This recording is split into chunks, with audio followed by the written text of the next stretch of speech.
You know, in grade school, whenever you get done answering a question and you look around like you just nailed it, and the guy in the back who's like the bottom of the class looks at you and he's like shaking his head, like, "Bro, what did you even just say?" Just me? Oh, okay. Well, that's kind of what we have going on here, though. Anyway, we have CD Projekt Red calling out Ubisoft with their Skull and Bones quadruple A claim. You know it's bad when CG Projekt Red, even after their epic flop that was Cyberpunk 2077 at its launch, it was every check mark that you could have on a game in terms of missing the mark for performance, gameplay, bugs. It pretty much checked them all. It was just thrown together. It was not. It was a couple years out from being presentable anyway. And thankfully, they turned it around, and with 2.0, it's basically an entire new game, the game that it should have been at launch. But anyway, so they kind of lost a lot of credibility with that.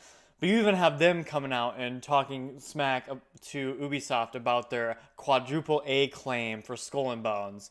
And I don't know if y'all have seen gameplay of that, but oh my god, it's about the farthest thing from. It looks about double A at best. I've seen double A games a lot better than that.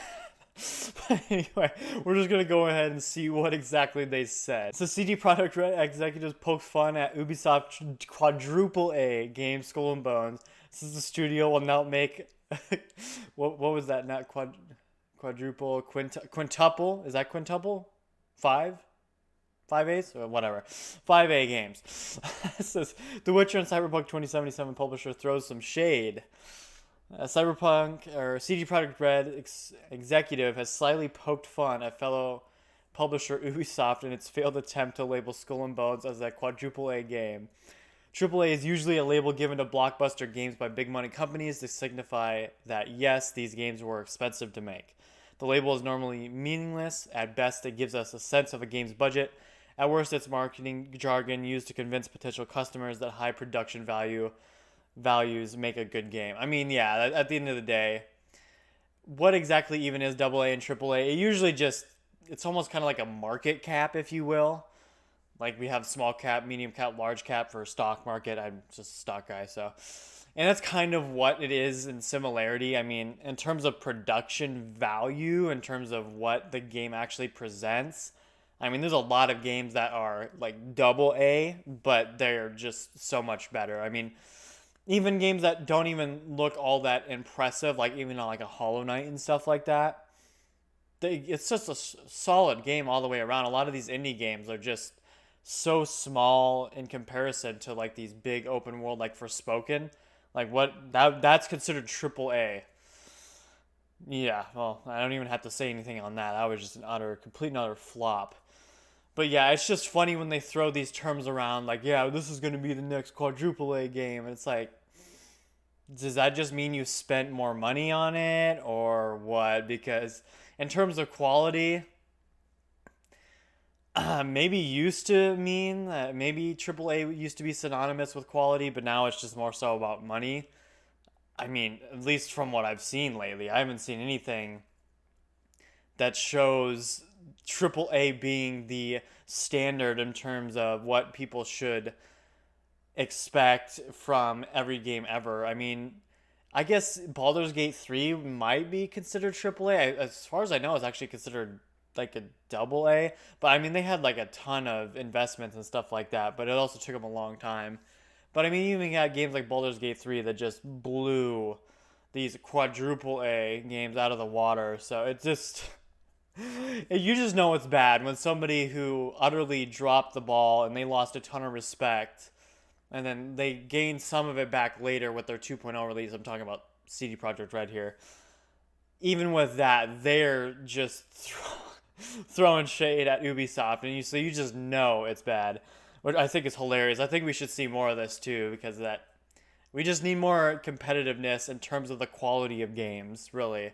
Not, oh, look how much money we spent. Who cares? If the game's not fun, people ain't gonna play it. I mean, look at Suicide Squad, another game that they spent ton of money on. I think it was almost 200 million.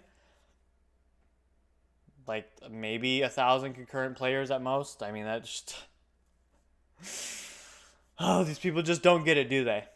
Says Ubisoft attempted to pull a similar stunt when releasing its multiplayer pirate ship romp Skull and Bones earlier this year. CEO Yves Guillemot previously called the endlessly delayed game a quadruple A release to justify its $70 price tag, an argument that beta players strongly disagreed with. Yeah, they should have lopped about two and a half of those A's off. It's about a 1.5 A. It was. I mean, even now, like, what is the game? How do you release a game that was supposed to be originally like a DLC of Skull Bones, of Assassin's Creed Black Flag, and it's still not even anywhere near as good as Black Flag, and that game's like 10, 11 years old now. So yeah, anyway, this whole like double A, triple A, quadruple A, it really is. I mean, this article really does sum it up. It's just labels they throw around to try and to incentivize people to buy in. But really, at the end of the day, I think that's why we really just need review. You just need to watch like reviewers and things like that to just see the quality of these games, because even if they put these labels on there, it doesn't mean anything. I mean, I wonder how many people bought Suicide Squad thinking it would be good to just see that it was just utter garbage. I mean, the argument could be made that they pre-ordered it, so they kind of got what they deserved, which I could kind of agree with. It's like you probably shouldn't be pre-ordering games, but anyway, I digress. So yeah, I just want to make a quick video on it. I think it's hilarious that even CD Projekt Red is like, bro, what? just no.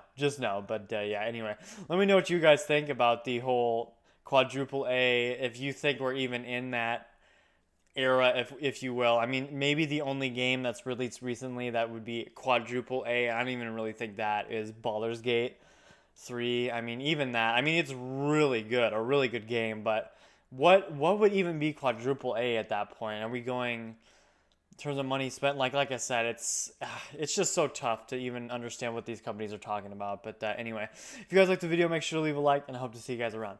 Peace.